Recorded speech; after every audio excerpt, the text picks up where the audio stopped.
Looking for help for a dynasty football league, a normal NFL fantasy football league, or just a normal football fan and excited for the NFL draft? Well, here we go. We're starting our NFL scouting reports today. Let's get this thing going. A lot of information in this video. We're going to have little tiny chapters and sections that you guys can click around in the comment sections if you guys don't want to watch the entire video. But if you're interested in dynasty football or just a normal football league, or again, just a simple football fan and excited because you think your team's going to draft some of these players, be sure to stay tuned. The series starts today. We got a lot to discuss. And again, you're going to want to watch the entire video for the best analysis possible. But if not, and you want to skip around for certain players that you may be interested in drafting in, be sure to check the comment section and click to the guy that you want to see. Let's hop right into this thing. 180. 180, set.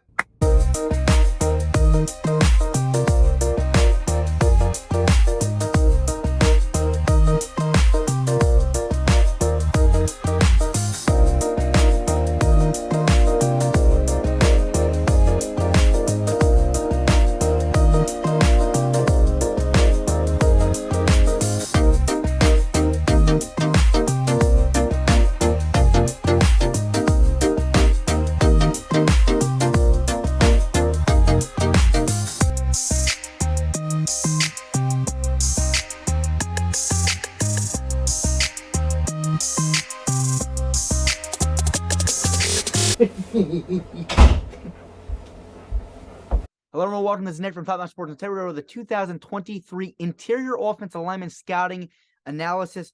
There's a bunch of guys this year. I try to scout evenly that the center position and the guard position. Again, what they play in college does not necessarily mean what they're going to play in the NFL.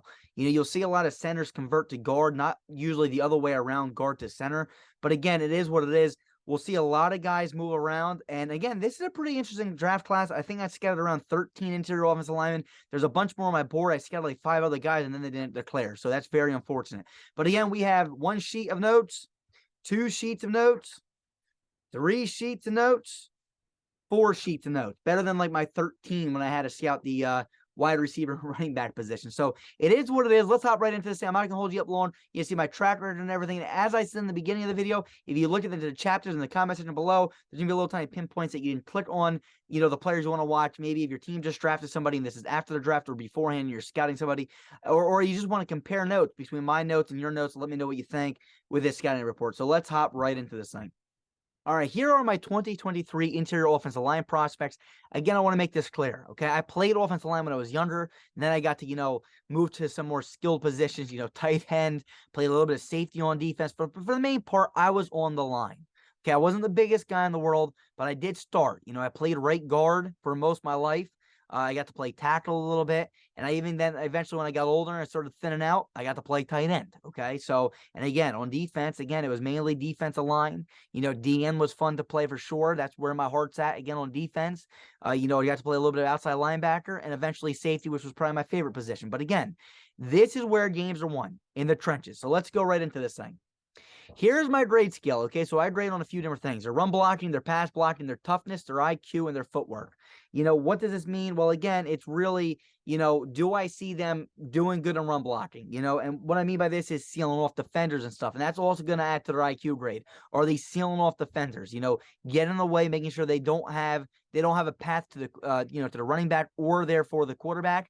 And not only that, you know, the other thing is that I want to make sure that they're really driving the defender down the field, okay? I don't want them just touching them or just getting onto them, putting hand on them. No, I want to see drive. That's all in the run game. Pass blocking is simple. I mean, again, are you stopping them from getting to the quarterback? And again, in the same sense, that kind of ties into IQ because IQ kind of means, you know, are you picking up some blitz protections, you know, or the delayed linebacker blitz, or do you have an eye on them? Or are you just being fooled by it, going down to the lineman and not worrying about picking up that protection? Again, all these things kind of tie into each other. Toughness. This is probably my favorite. If you show me toughness on film, I'm probably going to grade you higher than most people. Toughness to me is that you're going to run somebody into the ground. Okay, you're going to pancake somebody. You're going to play until the whistle blows. You're not going to give up. You're not going to be lazy. If you're lazy, you're going to go way down the board. You know, Alex Leatherwood was somebody of my, you know, opinion that was lazy. I had him listed as lazy. Then that's, you know, the Raiders draft them. You know, my favorite football team. That was very unfortunate. So again, if you get deemed as lazy, it's really, really, really bad. Last but not least, footwork. Are you slipping, sliding all over the field? Are you not playing well?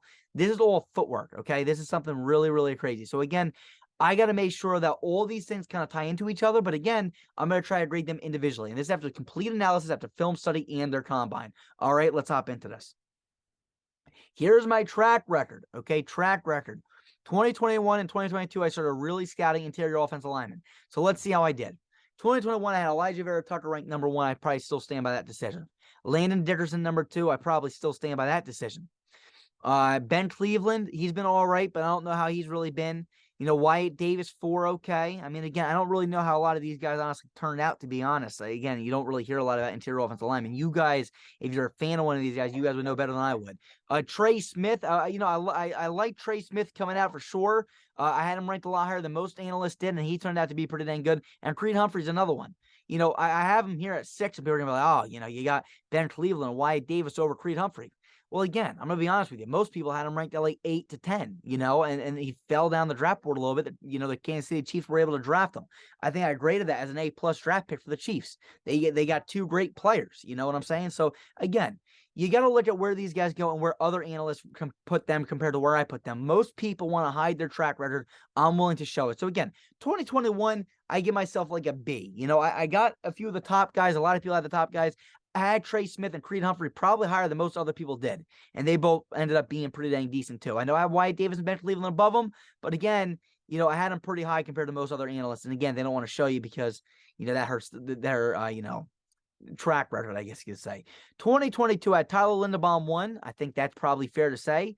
I had Kenyon Green 2, Justin Schaefer 3. I love Justin Schaefer. I don't know how he turned out to be. I don't think he turned out to be that great, or he didn't get an opportunity. And again, it's if these guys all had equal opportunities, I think Justin Schaefer would be great. Tyler Smith 4, Cole Strange 5. Again, Cole Strange is a guy I had 5. Okay, again, you guys are going to be like, oh, well, you didn't have him over Schaefer and Tyler Smith. Yeah, you're right, I didn't. But Cole Strange was a guy that most people had listed at like 10 or 12. You know, when the New England Patriots drafted Cole Strange, everyone was like, oh, this is a horrible draft pick.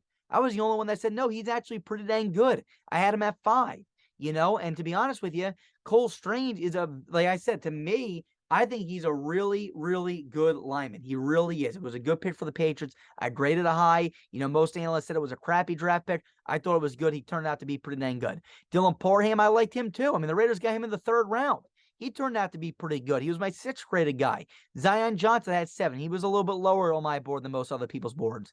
But again, you know, it's a guy that I didn't like as much as other analysts did. But again, you know, it is what it is. You hit on some guys, you miss on some. Donovan West 8, Lester Smith 9, Sean Ryan 10, Jamari Salyer 11, Nick Ford 12, and Ed Ingram 13. So there are my guys.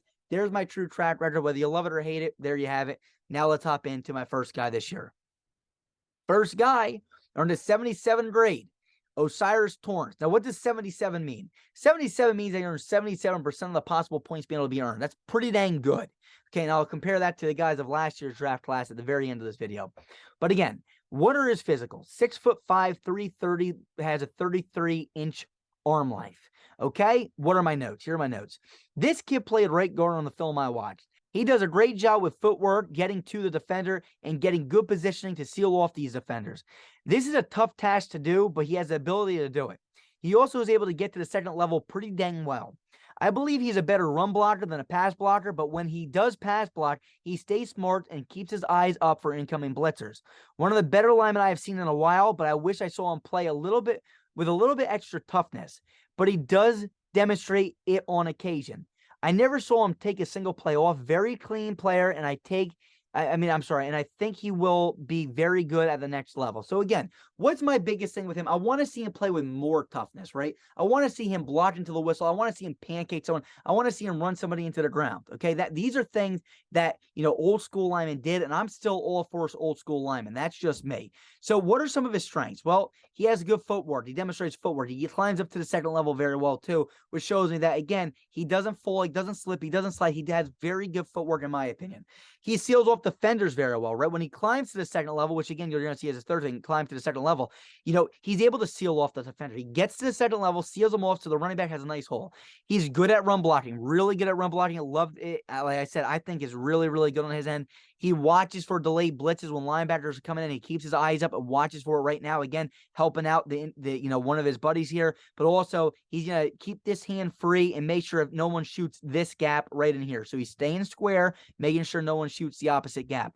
And he does not quit. Okay, this guy blocks until the whistle blows. He's pretty dang good pass blocking, but again, I prefer his run blocking. But for most linemen, again, his pass blocking is pretty dang good and has really good IQ. Weaknesses, there's no weakness in this game, to be honest with you. 6'5", 330, 33-inch reach. Really, really good for Osiris Torrence. Again, he matches everything you want. And 6'5", is pretty dang tall for an interior offensive lineman. There's some bigger linemen in this draft class for sure.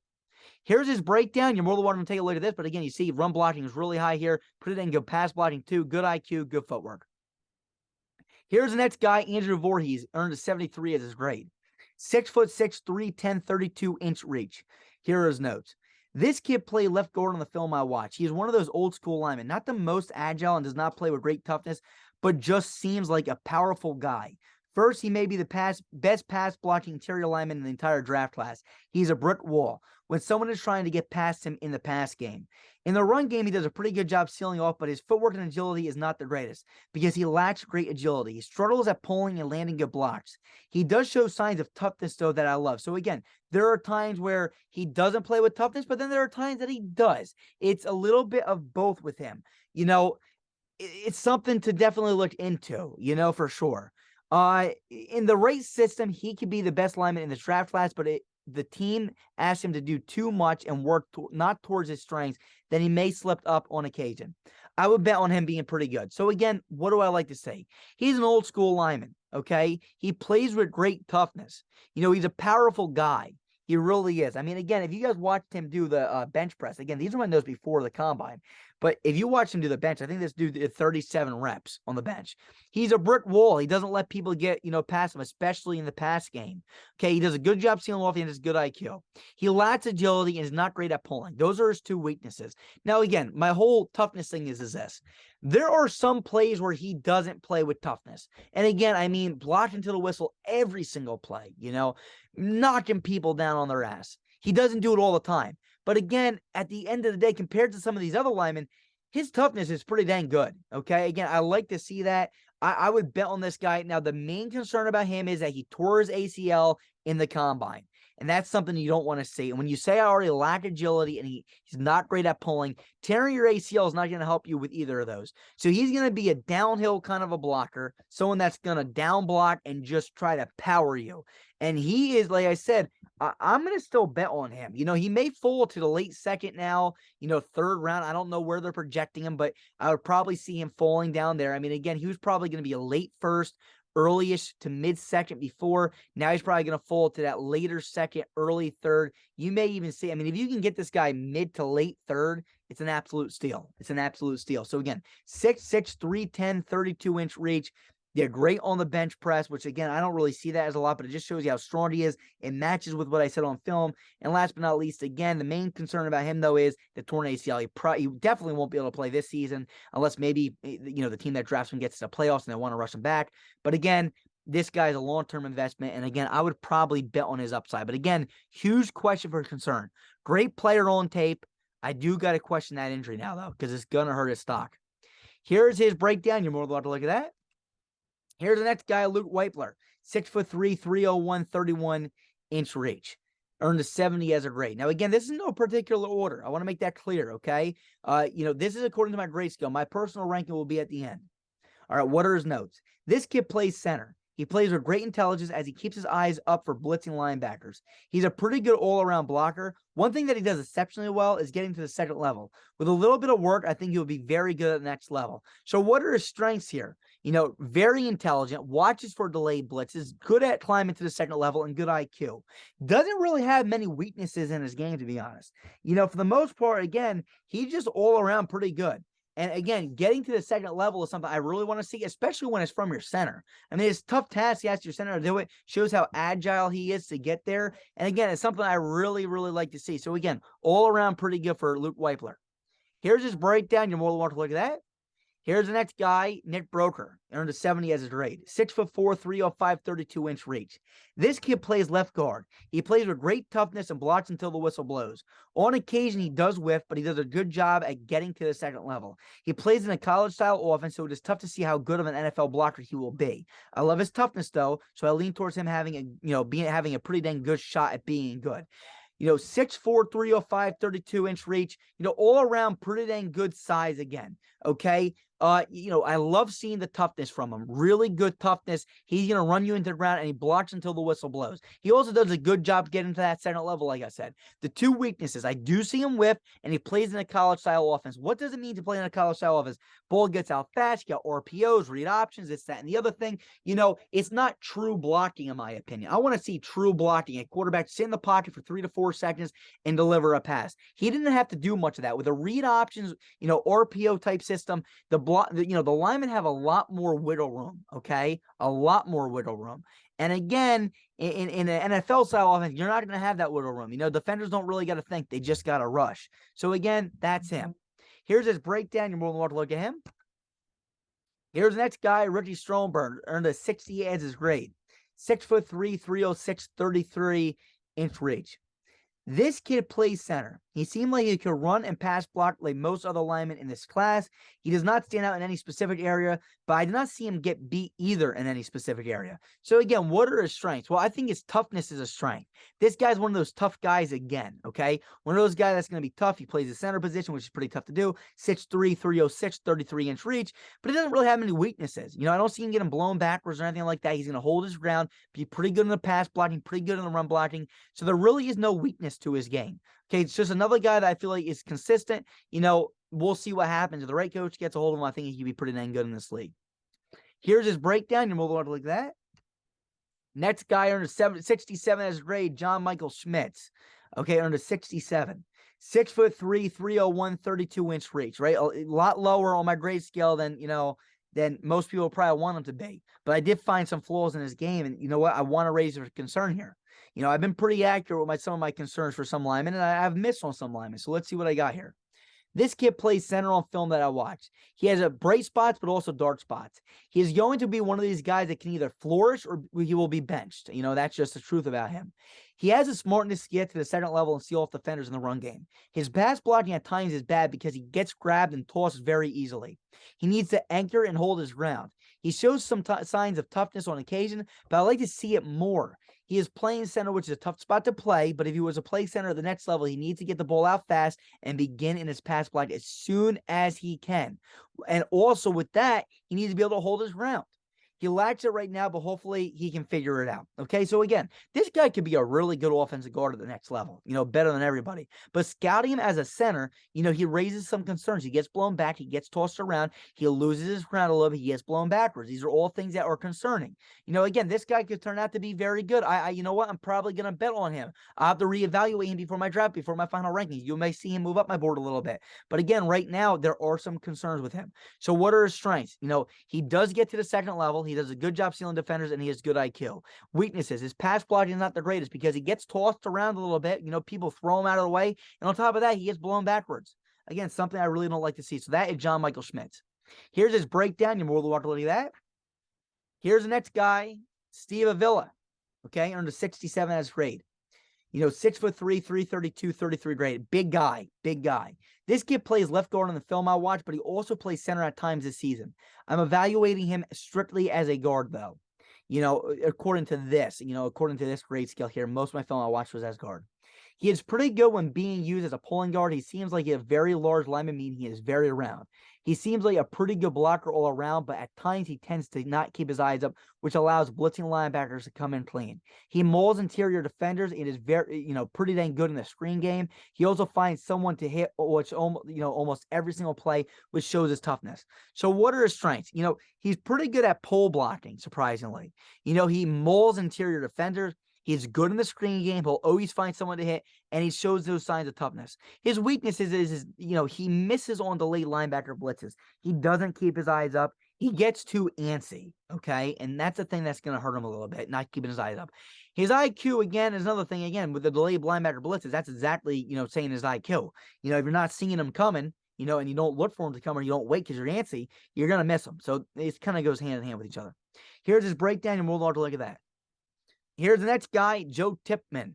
67 as his grade, okay? 6'6", 313, 32-inch reach. Big guy, 6'6". That's pretty dang cool.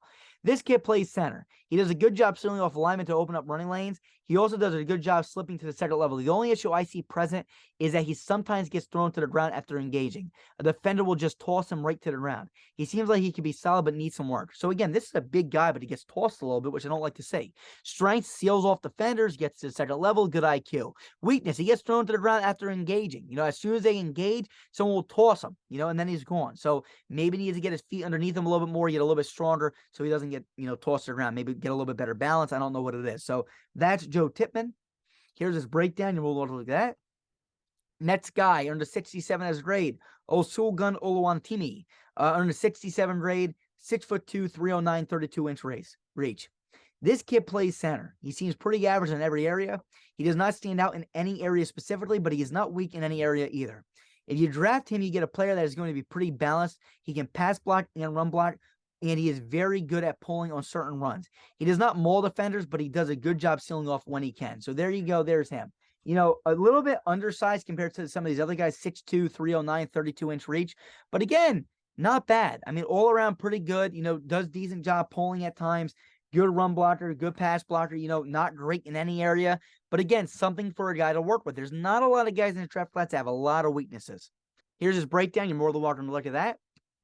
Here's the next guy, Emil Ekiyor, under 65 as his grade. Okay? 6'2", 314, 33-inch reach. Pretty good reach, okay? 33 is right, in that area where you kind of want to be. 33 or more is, slightly above average out of all these guys at least. Here's his notes. This kid plays right guard. When I watch him, I notice he gets good drive in the run game, but he tends to struggle on one-on-one pass reps. He seems like he could be all right at the next level, but his pass blocking raises some concerns for me on his tape. All right, so here's his strengths. First things first, good drive in the run game. Okay, again, like I said, out of all the players in the run game, he's one of the better guys at, actually getting drive and push and driving them down the field. One of his weaknesses, though, is, one-on-one pass reps. It raises concerns for me. Every time this guy was in a one-on-one situation, he usually got beat, which means he needed help or something like that. So again, that is concerning. I don't want to see that. That's the only, strength and weakness I really got from him. There wasn't really much else that really popped on his tape for me. But here's his breakdown. You roll over to look at that. Here's the next guy, Jarrett Patterson, under 65 as his grade. 6'5", 306, 31-inch reach. Now, again, taller, right, than Emil Ekiyor Jr., right? Taller, a little bit less weight, but also 2-inch less arms. So, again, bigger guy. Just, smaller arms and not as heavy. So, 6'5" is big for an interior offensive line. I want to keep on saying this. There's a lot of tall offensive linemen, but again, he just lacks elite, interior offensive line size. You would probably want him to be around 315, 325, honestly, even up to 330. I mean, you go to the first guy, Osiris Torrence, 6'5", 330. That's pretty normal. Okay. So again, Jarrett Patterson, a little bit undersized, weight-wise, but really tall, which, again, just shocking. But anyway, Jarrett Patterson, 65 is great. Let's see what we got here. This kid plays left guard. One of his weaknesses is keeping his eyes up to watch blitzing linebackers. He's an all-around pretty good blocker, but not the most agile. He lacks the ability to climb to the second level consistently, but it's tough to get past him. Although he's not the most agile, he's not bad at pulling or in the screen game when they allow him to release. He shows signs of being tough on occasion. All right, so what are his strengths? Again, he's a brick wall. When he gets his hands on you, you usually don't get by him, okay? He's good at pole blocking when they let him do it. He's good at screen blocking when they let him do it, and he shows signs of toughness when he can. His weaknesses, he doesn't really always see the delayed linebacker blitzes again, which I don't like to see. He's not the most agile guy in the world because, and it hurts him because he can't get to the second level because of this. You see some knee braces, maybe he has some issues. I don't really know, but again, it's not his best game to climb to the second level. He just lacks the ability to do that on, most of his film. Here's his breakdown. You're more than welcome to look at that. And here's the last guy, Jaxson Kirkland, 63 as his grade. Okay, 6'7", 321, 33-inch reach. This kid is a left guard, but also has experience at left tackle. I think he'll probably be an offensive guard in the NFL. He does a good job at pulling as a left guard and is able to drive back defensive linemen. I would like to see him seal off these linemen more, on his tape, but he still does a decent job in the run game. He seems pretty sound in the pass game, but I would question his ability to watch for blitzing linebackers. At times he gets, caught up trying to help out his tackle or the center and is late to pick up the blitzing backer. Okay. So again, this is a guy right here that, he earned a low grade on my grade scale, but he's someone that's always going to help his two guys to the left and right of him. If you're playing alongside of him, if you're his center or you're his tackle, this guy right here is going to be your best friend because he's going to help you out. The issue is that sometimes he helps you out and he blows his own responsibility. So what are his strengths? Good versatility. I mean, this guy's going to be in the NFL for years. He can play tackle. He can play guard. He can do everything. Okay, so this is a guy, again, that's going to be known for a while. And he could even be really good. Again, I want to further evaluate him in the future. So his versatility is huge. And he's pretty dang good at pole blocking too. His weakness is this. He does a good job driving back defensive linemen and stuff. But again, I just want to see him seal off linemen a little bit more. And he does a decent job in the run game, but he doesn't do a great job in the run game. I don't see him plowing people over. I don't see him mauling people. I just didn't see it, okay? And again, that might take some time going from tackle to guard, too, to really start to pick up, like, hey, I got to run people over in this run game. Last but not least, his footwork, too. It's not the greatest. It's not the greatest. Here's his breakdown. You're more than welcome to look at that. And here's my rankings according to the grade scale, okay? So again, according to the grade scale, this is the order that you just saw. Cyrus Torrence 1, Vorhees 2, Wypler 3, Broeker 4, Stromberg 5, Michael Schmitz 6, Avila 7, Tippmann 8, Oluwatimi 9, Ekiyor Jr. 10, Jarrett Patterson 11, and Kirkland 12, okay? Those are the 12 guys that I had listed here, okay? Makes sense, right? That's the order that we just went in. That's according to my grade scale. That's not my personal analysis. Here is my offensive guard ranking according to the grade scale. Torrence 1, Vorhees 2, Broeker 3, Avila 4, Ekiyor 5, Patterson 6, and Kirkland 7, okay? According to the grade scale, okay? This is the interior offensive line guard specifically ranking. The guys that play center will be listed next. Here's my center ranking according to the grade scale, okay? So Avila gets listed twice because he did a lot of both, okay? Wypler 1, Stromberg 2, Michael Schmitz 3, Avila 4, Tippmann 5, Oluwatimi 6, okay? There's my ranking for the center position, all right, according to the grade scale. Now we're going to look at my personal analysis, my own rankings. Here's everyone on our giant scale, all the interior offensive linemen thrown onto a platter, okay? Torrence is my number 1 ranked lineman, interior. Okay, very good guy. Vorhees 2, Broeker 3, Wypler 4, Stromberg 5, Michael Schmitz 6, Avila 7, Tippmann 8, Oluwatimi 9, Emil Ekiyor Jr. 10, Jarrett Patterson 11, and Jaxson Kirkland 12. Now we're going to look at, the individual positions.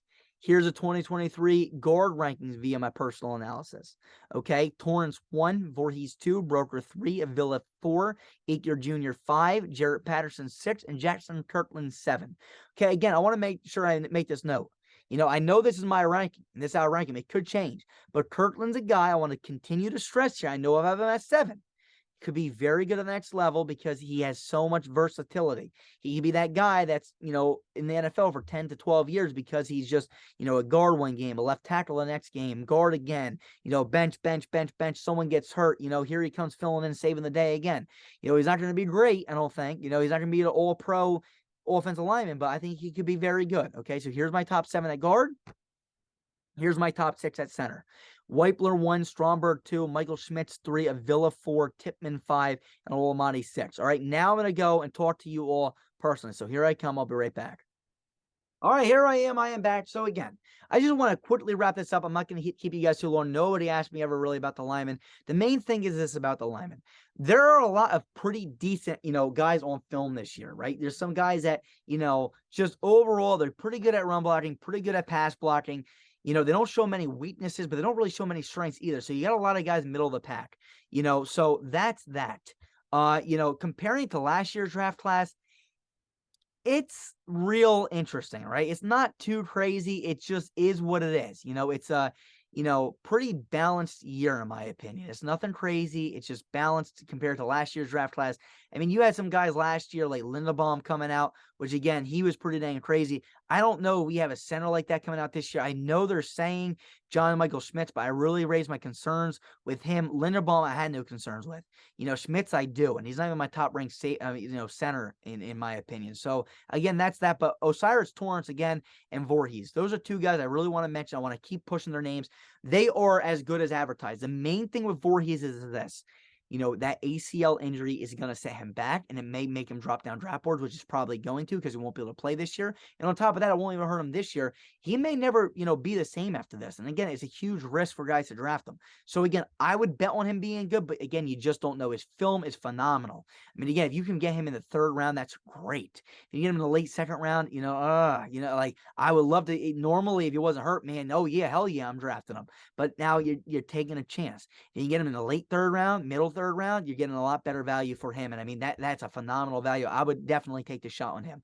Osiris Torrence, this is a guy that you want to draft early. I mean, middle first to late first, early second, you're kind of getting a steal. Mid second, you're definitely getting a really good guy for interior lineman then. Jaxson Kirkland's another guy. I know I had him graded as my last guy. He's a guy, man, that could be good. I mean, again, he's very versatile. Is he the best lineman? No. But he's a guy that adds versatility unlike nobody else in this draft class. Tackle, guard versatility, phenomenal. You want to have tackle guard versatility. That is one of the most important things. Center guard versatility is very important too. If you can just play guard, that's like the least best thing. But again, someone like Torrence that can play guard very, very well is going to be special. Quentin Nelson in the NFL is special because he can play guard at an elite level. Torrence can play guard at an elite level. Vorhees can play guard at an elite level on tape. When I look at someone like Kirkland, he doesn't play any position at an elite level, but he can do everything, and that's going to add value to a team that may want an extra guy. And if you got a 53-man roster and you got to add someone on your roster, that can play a little bit of every single position, he's your guy. And that, maybe you don't want to carry 3 different guards and 3 different tackles. So instead you carry 2 guards, 2 tackles, and then you add Kirkland, that can play both guard and tackle. That saves your roster spot, and he can be absolutely vital to a team, especially if an injury occurs. That's all for me. Let me know if you have any questions in the comment section below. We'll see you guys soon. Peace. We are Built Better.